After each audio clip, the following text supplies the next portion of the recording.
ફરી એકવાર આપનું સ્વાગત છે। આગળના સમાચાર પર નજર નાખીએ તો ઊંઝામાં આવેલ વિશ્વભરના કડવા પાટીદારોના કુળદેવી માં ઉમિયાના મંદિરે દર વર્ષે વૈશાખ સુદ પૂનમે માતાજીની ભવ્ય નગર યાત્રા કાઢવામાં આવે છે। આ નગર યાત્રામાં ઊંઝાના તમામ સમાજના લોકો જોડાય છે। આ વર્ષે અંદાજે 22,000 થી 25,000 લોકો આ નગર યાત્રામાં જોડાયા હતા।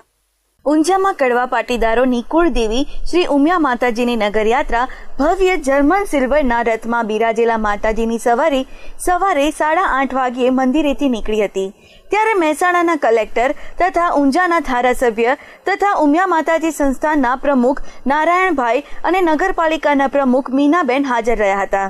આ નગર યાત્રામાં હાથી, ઘોડા, બગીઓ, બાઇક સવાર, ટેબલો, બેન્ડ બાજા, ધ્વજ પતાકા, joker, air item, Doraemon, Chhota Bheem, આદિવાસી નૃત્ય, રાસ મંડળી, ખડકવાડી, ભજન મંડળીઓ સહિત મોટી સંખ્યામાં ભાવિકો ઉત્સાહભેર જોડાયા હતા। મંદિરેથી નીકળેલી યાત્રા લાલ દરવાજા, બહારમાળ, ખજૂરીપોળ, ચબુતરા, કોટકુવા, ચિંપાવાડ, વાડીપુર, રામબાગ, ગોલ્ડન ચોકડી, બાળોજ માતા થઈને ગંજ બજારમાં પ્રવેશ કરશે। ગંજ બજારમાં ફરીને યાત્રા MRS હાઈસ્કૂલ, ગાંધી ચોક, આઝાદ ચોક, લુહાર ચકલા, ધૈણા ચકલા, ગુરુ મહારાજ, ખારાકુવા થઈને નિજ મંદિરે પરત ફરી હતી। સમગ્ર કડવા પાટીદારની આ કુળદેવી અને એ કુળદેવી હોવાના કારણે લોકોની ભાવના ધાર્મિક પ્રત્યે, માતાજી પ્રત્યે એટલી બધી વધતી જાય છે। એના કારણે આજે અમે ના કલ્પીએ કે ઊંઝાની પ્રજા ના કલ્પે એટલા લોકો બહારથી ભક્તિભાવ રીતે આ શોભાયાત્રામાં જોડાય અને આવી શોભાયાત્રા ઐતિહાસિક શોભાયાત્રા કહીએ તો એમાં શંકા નાના બાળકોથી લઈને અબાર વૃદ્ધ લોકો 2-3 કિલોમીટર સુધી ચાલતા આવા ગરમીની પણ પરવા કર્યા વગર આટલા પદયાત્રા કરતા આ યાત્રા પાછી માતામાંથી શરૂ થઈ આખા નગરની નગરમાં ફરી અને પાછી આવતી હોય અને વિવિધ સ્તરે મારમાડ હોય, પછી ખજૂરીપુર હોય, દૂધીની દેશ હોય, બજાર હોય, એથી એડ્યા ગોલ્ડન ચોકડી હોય, બારોજ માતા હોય, માર્કેટ હોય,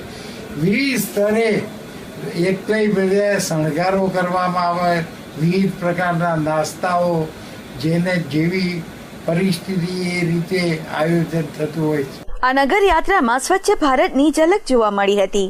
આ નગર યાત્રામાં જે લોકો જોડાયા હતા તે લોકો માટે શહેરના કેટલાક ગ્રુપ દ્વારા શરબત, કેન્ડી, પાણીના પાઉચ, વેફર, બિસ્કિટનું વિતરણ કરવામાં આવ્યું હતું, જેના કારણે જે કોઈ પણ કચરો થાય એ કચરાના નિકાલ માટે ઊંઝાના પ્રજાપતિ સમાજના યુવકો તથા યુવતીઓ દ્વારા નગર યાત્રાની પાછળ રહી તમામ કચરાના નિકાલ કરાયો હતો।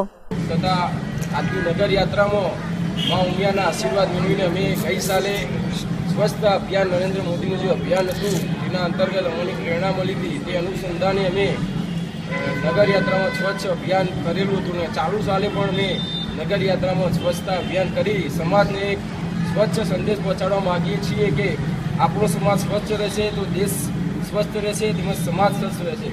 તેથી અમારું મિશન સ્વસ્થ ભારત, સ્વસ્થ ગુજરાત રહેશે તથા આગામી અમારું પ્રોજેક્ટ બ્રહ્માંડ યુવક મંડળનો મેઇન ઉદ્દેશ સેવાની ભાવના છે, જેના લીધે ઊંઝા સ્વચ્છ રહે। આ માટે ઊંઝા નગરપાલિકાના પ્રમુખ બીનાબેને આ લોકોનો આભાર વ્યક્ત કર્યો હતો। આ નગર યાત્રામાં ઊંઝાના તથા આજુબાજુના ગામડાઓમાંથી લોકો ઉમટી પડ્યા હતા। આ નગર યાત્રામાં 100 કરતાં પણ વધુ શણગારેલા ટ્રેક્ટર જોડાયા હતા। આશરે 22,000 થી 25,000 લોકો આ નગર યાત્રામાં જોડાયા હતા। કેતન પટેલ સાથે લાઈવ ગુજરાત ન્યૂઝ, ઊંઝા।